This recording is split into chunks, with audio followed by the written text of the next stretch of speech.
ప్రియులారా, మన ప్రభు అయిన యేసుక్రీస్తు నామంలో మీకు శుభోదయం. ప్రభు సమీపంగా ఉన్నాడు. అనుదిన ఆత్మీయ ఆహారం. ఆగస్టు 2 శుక్రవారం. నేటి మన ధ్యాన లేఖనాలు దినవృత్తాంతములు మొదటి గ్రంథం 28వ అధ్యాయం 1వ వచనం. ఇశ్రాయేలీల పెద్దలనందరినీ పరాక్రమశాలులనందరినీ రాజగు దావీదు యెరూషలేమునందు సమకూర్చెను. అలాగే 29వ అధ్యాయం 24వ వచనం. అధిపతులందరూ, యోధులందరూ, రాజైన దావీదు కుమారులందరూ రాజైన సొలొమోనునకు లోబడిరి. వ్యాఖ్యానాంశం: దావీదు యొక్క పరాక్రమశాలురు 15వ భాగం. వ్యాఖ్యానాంశం: దావీదు యొక్క పరాక్రమశాలురు 15వ భాగం. వ్యాఖ్యానం: దావీదు తన నిమిత్తం అనేక మంది బలాఢ్యులను నియమించుకున్నాడు.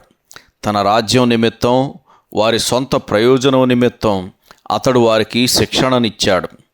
తన జీవిత చరమాంకములో తన దగ్గరున్న సేవకులందరినీ తన కుమారుడైన సొలొమోనుకు లోబడి ఉండమని బహిరంగంగా చెప్పడానికి సమయం ఆసన్నమైందని దావీదు భావించాడు. అప్పుడు రాజైన దావీదు లేచి నిలువబడి ఇలాగు సెలవిచ్చాను: నా సహోదరులారా, నా జనులారా, నా మాట ఆలకించుడి.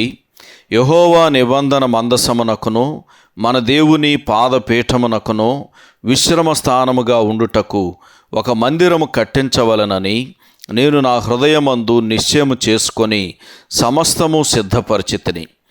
నీ కుమారుడైన సొలొమోను నా మందిరమును, నా ఆవరణములను కట్టించును అని దినవృత్తాంతములు మొదటి గ్రంథం 28వ అధ్యాయం 2-3 వచనాలు 6వ వచనంలో మనం చదువుతాం. దావీదు యాకోబు యొక్క బలిష్ఠునికి నివాస స్థలంగా ఒక మందిరాన్ని నిర్మించాలనే కోరిక కలిగి ఉండటానికి కారణం అతడు చేసిన ప్రమాణమే. కీర్తన గ్రంథం 132వ కీర్తన మొదటి 5 వచనాలు చదివితే మనకు అర్థమవుతుంది. అతని బాల్య దినముల నుంచే అతడు కలిగి ఉన్న గొప్ప కోరిక ఇది అని 132వ కీర్తన 6వ వచనంలో చదువుతాం. అది దేవుని కోరికకు, ఆయన ప్రజల నిమిత్తం ఆయన ప్రణాళికకు అనుగుణంగా ఉంది అని మనం గమనించవచ్చు. సొలొమోనుకు లోబడటం అనేది దేవుని ఆశయాలను నెరవేర్చడానికి దావీదు యొక్క ప్రణాళికల్లో భాగమే. దేవాలయ నిర్మాణానికి కూడా ఆ విధేయత అవసరమయ్యింది. దావీదు యొక్క బలాఢ్యుల ప్రయోజనం నిమిత్తం, దేశ ప్రజలందరి నిమిత్తం సొలొమోనుకు లోబడడం అవసరమయ్యింది. నేడు మనం కూడా దేవుని అధికారానికి, మన ప్రభు అయిన యేసు అధికారానికి లోబడాలి. అలా లోబడడం ద్వారా మనం దీవించబడతాం.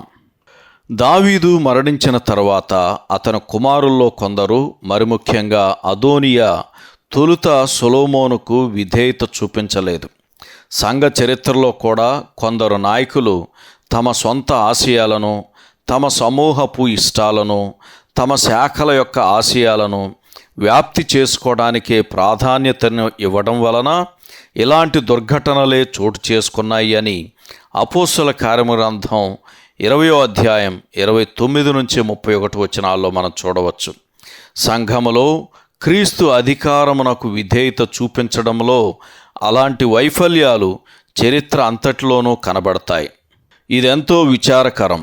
మన ప్రభు అధికారమునకు లోబడి ఉండటం అనేది నిజమైన విధేయతకు, ఆయన ఎడల ఉన్న ప్రేమకు నిదర్శనం. అటు విధేయత కలిగి ఉండుట వలన ఎల్లప్పుడూ మెలకువగా ఉండి ఆయన చిత్తాన్ని తెలుసుకొని దానిని జరిగించుటకు సంసిద్ధత కలిగి ఉంటాం. సహోదరుడు ఆల్ఫ్రెడ్ ఈ బౌటర్. శుభములతో వందనాలు.